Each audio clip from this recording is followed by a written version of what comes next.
Welcome to Friday night's video in our second master series. I do believe the 73rd video in our second master series, the 22nd video on our basic processors, and the 9th video on our reverb convolution. There is a subject here that we're going to want to address. This is usage, my opinion, your opinion, and the general public's opinion. These all may be different things. So if you focus on them too much, you will never master the convolution reverb and your opinion and master your usage of it and doing a good job. A couple rules of thumb. First of all, go light. Go light. You can always go back and add more. Go light. And if you take into consideration all the things I'm talking about, it's better to go a little light than heavy. You'll have to trust me on that. You know, there was no rule of thumb with reverb because I'm a reverb happy kind of person. I love reverb. It's like I push it up, I can hear reverb, I can hear reverb right there, back off. I don't really want to hear it. A lot of times this is a true rule of thumb. Not always, but sometimes. And you want to push it up so you can actually hear it. You're going to hear reverb, which if you listen to a lot of productions, you just don't hear reverb on some of the instruments going on. Sometimes you do, sometimes you don't. Now, this concept, there's one other thing that you want to get in your head. Not enough convolution reverb has this effect of things being dry and flat that you don't want, because there is no lushness, fullness, thickness, ambient sound of a presence, because of a spatialization happening. So you do not want that. You don't want to be on the other side of that to where it sounds muddy and messy. Okay, so those are two areas on the top, on one side, and on the other side you want to stay away from. So you really want to start focusing, targeting in the middle of that, right? Beep, beep, beep, beep, beep, beep, beep, beep, bam, right there. This is a concept that you really need to drive into your head, that in most applications, you're trying to get in the middle of there somewhere, okay? Somewhere. In your opinion, somewhere between those two spots is where you're going to land. You ain't going to sound like a muddy mess. You're not going to sound dry and flat. Somewhere in there, your opinion is going to lie. Duh. Okay, so that's true. And your opinion may improve as you become a better and better audio engineer, but this is a true thing. So, and everybody's opinion can differ on this. So I can't really teach you your opinion.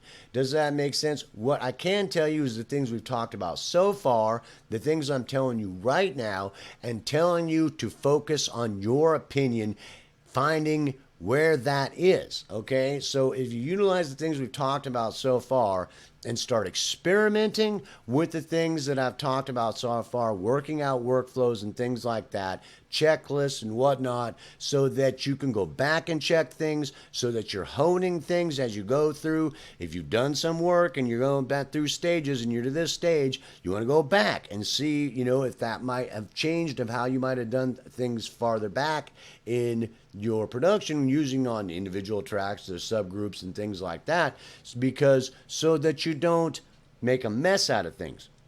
Like I said, this is your next biggest gun. It just is. As you master your convolution reverb, it will become real obvious how big of a gun it is. It can make the difference between a dry, flat mix and a rich, lush, full sounding mix with lots of presence and ambience and atmosphere, and it just does. And be careful, because it can also make a muddy mess. So the concepts that I've talked about so far as we've gone through this short segment on convolution reverb, you really need to take into consideration and think about, and then start honing your opinion of what that is, okay?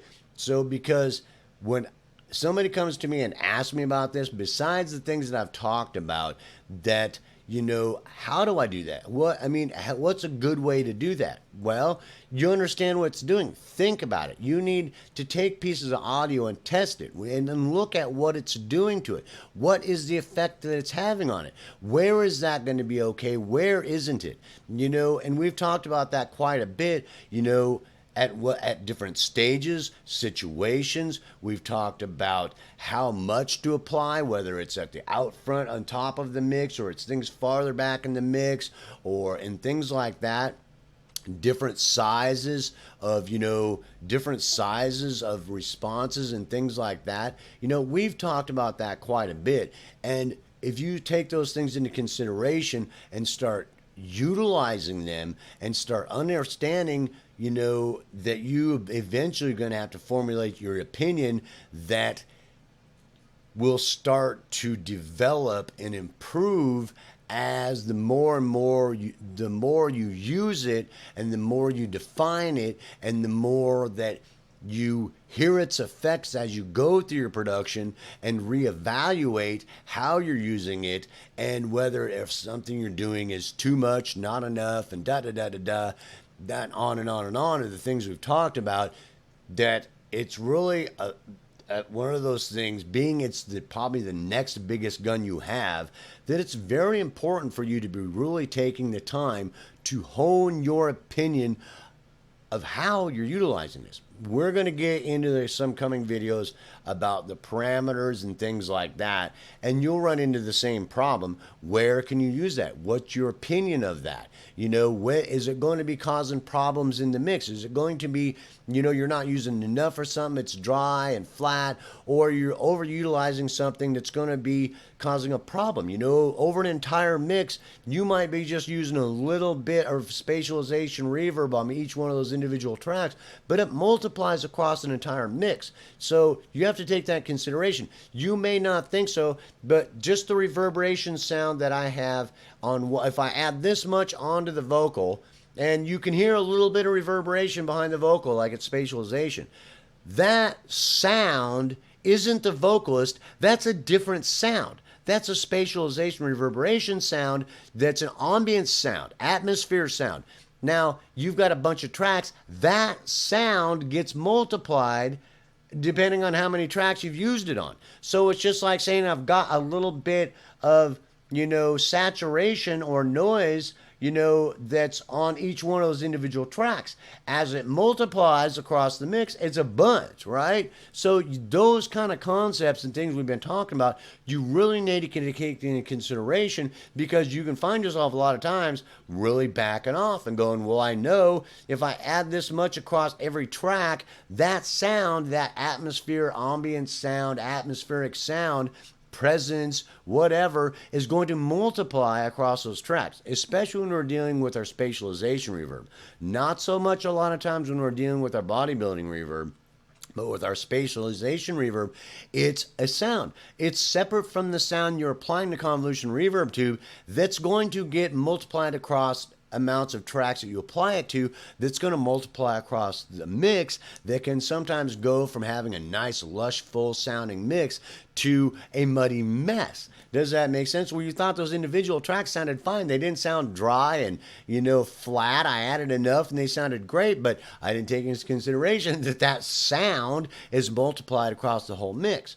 So it's just like when I talked about cleaning things up well, because the convolution reverb doesn't just multiply the good stuff on your file, it multiplies everything. So you want to make sure that it sounds sculpted and equalized as well as it can before you ever start applying this to it, either bodybuilding or spatialization, because it can make a muddy mess. It'll multiply all that stuff across the entire mix, and you'll find yourself sometimes you can't hardly use it at all, because then it starts sounding bad, because it's multiplying all the garbage. So not only is it multiplying all the garbage and can make your mix a muddy mess, but it can also, it multiplies that ambient sound to where it can just be too much. Where you go back to those individual tracks and you're thinking that individual track sounds fine, but my mix sounds horrible. It sounds like it's way too much and muddy and messy, and you got to go back and back off on each one of those individual tracks because it's too much. And you don't have a nice, clear, lush sound folding, full presence, great ambience, atmosphere, sound and track. You got this muddy mess, so, your opinion of that, sometimes that's okay in a section or on a verse or on a chorus or during this bridge or on a break or something like that, but most of the time it's just not. So, the opinion is that, this is can be a very delicate art form of using your convolution reverb, and the next biggest gun, most powerful tool you have at accomplishing that sound that's not that muddy mess, not that dry, flat sound, somewhere in the middle that just may not even be perceived as reverberation in bodybuilding, but just adds this presence and atmosphere and, this lush fullness, that has, this, space sounding that's a totally different, sound that you're trying to, convolve onto your mix that really takes time in you formulating an opinion of utilizing it well, taking these things into consideration, and then experimenting with them so that you can hone your abilities and get comfortable with your opinion and how you utilize it to come out with a great production. So peace, hope, love. I certainly hope you enjoyed this next video, and I'll see you in the next one.